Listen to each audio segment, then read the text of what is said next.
మా దగ్గర చదువుకున్నప్పుడు కన్నా ఇంకా పెద్దగానే అయిపోయారు వాళ్ళు. వారందరికీ కూడా మనస్ఫూర్తిగా నా యొక్క శుభాభినందనలు తెలియజేస్తూ, ఆనాటి నుండి కూడా దరిదాపుగా ఒక 25 సంవత్సరాల పాటు మాతో కలిసి మా విద్యా సంస్థ కష్టసుఖాల్లో కానీ బాధ్యతల్లో కానీ సాధించినటువంటి ఫలితాలు విజయాల్లో పాలు పంచుకున్నటువంటి నా సహోపాధ్యాయులు శిరస్సు వచ్చి వందనాలు తెలియజేసుకుంటూ, ఒక సంస్థలో ఫలితాలు రావాలంటే ఏ ఒక్కరితోనూ జరిగే పని కాదు. ఒక టీం వర్క్. ఆ టీం వర్క్లో ఏదో బేసిక్లో నేను కనపడతానేమో కానీ వెనక కృషి అంతా కూడా నా తోటి ఉపాధ్యాయులు అనేది ఆనాడు ఈనాడు కూడా నేను అదే నమ్ముతాను. ఆ సంస్థ యొక్క మనుగడలో పాత్ర ఇంకా మాటలతో చెప్పడానికి జరుగుతాను. కాబట్టి సోదర ఉపాధ్యాయులు అందరికీ కూడా ఎప్పటికీ కూడా ఆ జన్మంతా కూడా నేను రుణపడి ఉన్నాను. అది ఈ సందర్భంలో విడేప్పుడు చెప్పుకునే అవకాశం రాదు, కానీ ఈ అవకాశాన్ని నాకు కల్పించడం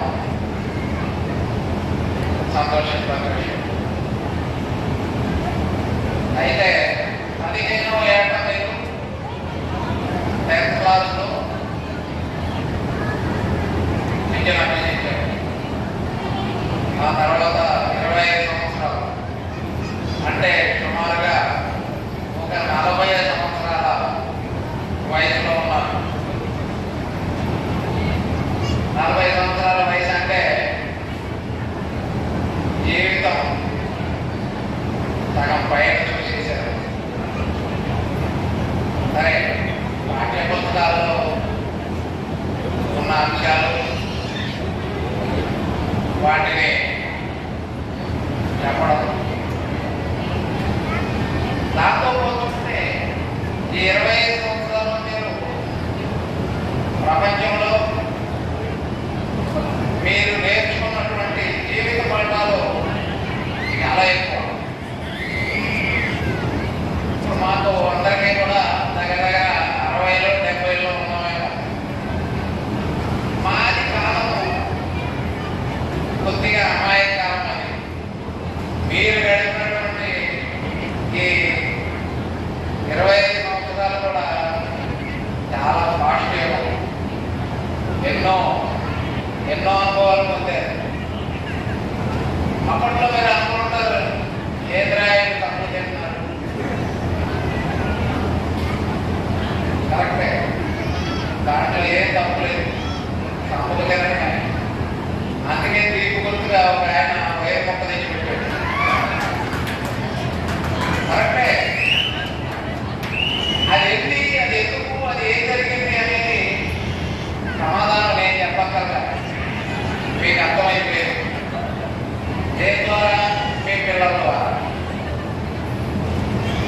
ఇవాళ మీ పిల్లల్ని చదివించుకోవడానికి మీ తల్లిదండ్రులు ఎంత బాధపడతారో దానికన్నా మీరు 10 బాధ అనుభవించారు. ఇంకా అప్పుడు బయట చెడు ప్రభావాలు తక్కువ, ఇప్పుడు విపరీతమైనటువంటి ప్రభావాలు బయట. పొల్యూషన్, సమాజం మొత్తం పొల్యూట్ అయ్యింది. వాటి నుంచి నా కూతుర్ని కొడుకుని ఎంత జాగ్రత్తగా చదువుకుని మంచి స్థితికి తీసుకెళ్ళాలి అంటే అది మాటలతో చెప్పే పని కాదు. అది మీకు అనుభవించారు. ఒక్కసారి మీరు మీ ఆత్మపరిచయం చేసుకుంటే మీకు అర్థమైపోతుంది.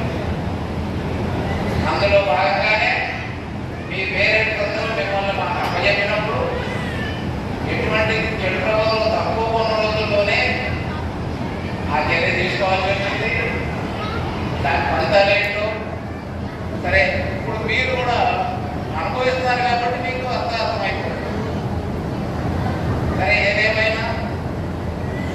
మీ పేరెంట్స్ యొక్క ఆదరాభిమానాలతో మాకు మీకు గురువుత్వాన్ని పొందించినటువంటి మీ తల్లిదండ్రులకి ఈ సందర్భంలో ఆ యొక్క హృదయపూర్వక